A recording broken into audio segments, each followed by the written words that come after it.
ആട്ടിൻ തൊഴുത്തിൻ വാതിൽ ഞാനെന്നരുളി ചെയ്തവൻ, ആട്ടിൻ തൊഴുത്തിൻ വാതിൽ ഞാനെന്നരുളി ചെയ്തവൻ, വൻകുരിശുമായി നടന്നു പോയവൻ, വൻകുരിശുമായി നടന്നു പോയവൻ, കുരിശിലേറി മരിച്ചുയർത്തു സ്വർഗദേശെ പോയവൻ, കുരിശിലേറി മരിച്ചുയർത്തു സ്വർഗദേശെ. ഭാഷിതം. യോഹന്നാൻ എഴുതിയ സുവിശേഷം 10-ാം അധ്യായത്തിന്റെ 27-ാം വാക്യം വായിക്കുന്നു. എന്റെ ആടുകൾ എന്റെ ശബ്ദം കേൾക്കുന്നു, ഞാൻ അവയെ അറിയുകയും അവ എന്നെ അനുഗമിക്കുകയും ചെയ്യുന്നു. My sheep here my voice and I know them and they follow me. യോഹന്നാന്റെ സുവിശേഷം 10-ാം അധ്യായത്തിൽ യേശു ഒരു ഇടയന്റെ ഭാഷ ഉപയോഗിക്കുന്നു. നാം ആടുകളെ പോലെ ആയിരിക്കാനും അവിടുത്തെ പരിചരണത്തിലും സംരക്ഷണത്തിലും അവിടുത്തെ ശബ്ദം കേട്ട് പിന്തുടരുവാനും വിളിക്കപ്പെട്ടിരിക്കുന്നു എന്ന് ഊന്നി പറയുന്നു.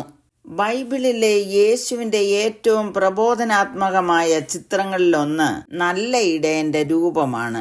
ഇത് പരിചരണത്തിന്റെയും മാർഗനിർദ്ദേശത്തിന്റെയും സംരക്ഷണത്തിന്റെയും ബന്ധത്തെ എടുത്തു കാണിക്കുന്നു.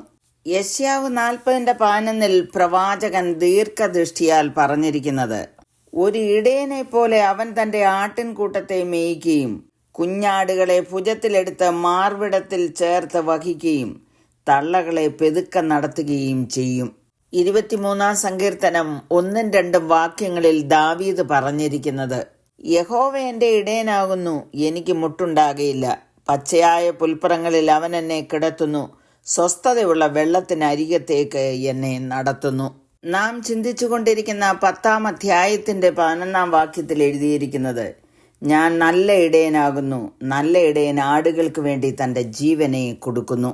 തന്റെ ആടുകളുടെ ക്ഷേമത്തിൽ ആഴത്തിൽ പ്രതിജ്ഞാബദ്ധനായ ഒരു ഇടയനെയും അവയുടെ സുരക്ഷ ഉറപ്പാക്കുന്നതിനെയും അനുകമ്പയോട് അതിനെ നയിക്കുന്നതിനെയുമാണ് ഈ ഭാഗങ്ങൾ ചിത്രീകരിച്ചിരിക്കുന്നത്.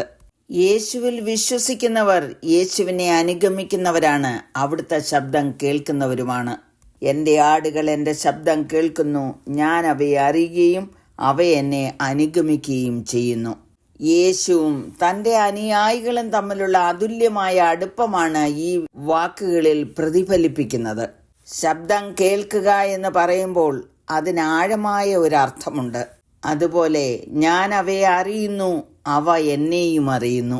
ഇടയനെ അനുഗമിക്കുന്നതിന് ആടുകൾക്ക് യാതൊരു ബുദ്ധിമുട്ടുമില്ല.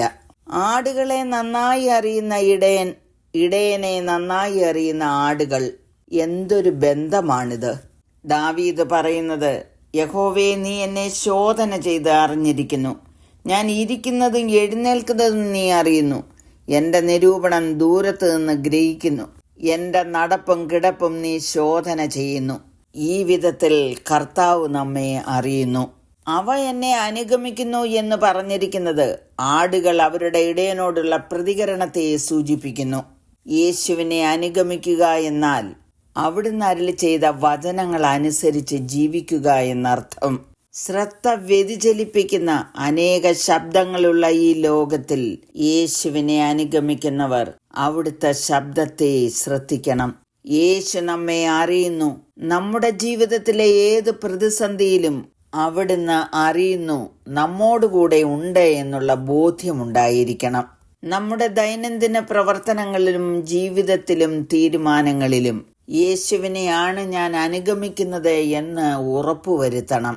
അങ്ങനെയുള്ള ആടുകൾക്ക് അവിടുന്ന് പ്രദാനം ചെയ്തിരിക്കുന്നത്, ഞാൻ അവയ്ക്ക് നിത്യജീവൻ കൊടുക്കുന്നു, അവ ഒരു നാളും നശിച്ചു പോകുകയില്ല, ആരും അവയെ എൻ്റെ കയ്യിൽ നിന്ന് പിടിച്ചു പറിക്കുകയുമില്ല. അവൻ പുരുഷാരത്തെ ഇടയനില്ലാത്ത ആടുകളെപ്പോലെ കുഴഞ്ഞവരും ചിന്നിയവരുമായി കണ്ടിട്ട് അവരെക്കുറിച്ച് മനസ്സലിഞ്ഞു എന്ന് മത്തായി രേഖപ്പെടുത്തിയിരിക്കുന്നു. സങ്കീർത്തനക്കാരനോട് ചേർന്ന് നമുക്കും പറയാം, യഹോവ തന്നെ ദൈവമെന്നറിവീൻ, അവൻ നമ്മെ ഉണ്ടാക്കി, നാം അവനുള്ളവർ ആകുന്നു, അവന്റെ ജനവും അവൻ മേയ്ക്കുന്ന ആടുകളും തന്നെ. ഈ വചനങ്ങളാൽ ദൈവം എല്ലാവരെയും അനുഗ്രഹിക്കുമാറാകട്ടെ. ആമേൻ.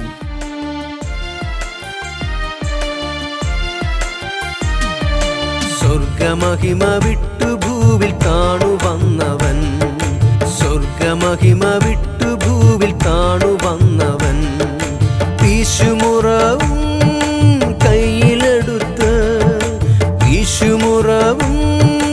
കയ്യിലെടുത്ത് യോഹന്നാനാൽ സ്നാനമേറ്റു ആത്മപൂർണനായിതാ യോഹന്നാനാൽ സ്നാനമേറ്റു ആത്മപൂർണനായിതാ ഈ മരുവിൽ ചാരുവാൻ യേശുമാർവെനിക്കുണ്ട് ഈ മരുവിൽ ചാരുവാൻ യേശുമാർവെനിക്കുണ്ട് നല്ല നാഥനേ എൻ ജീവനായക നല്ല നാഥനേ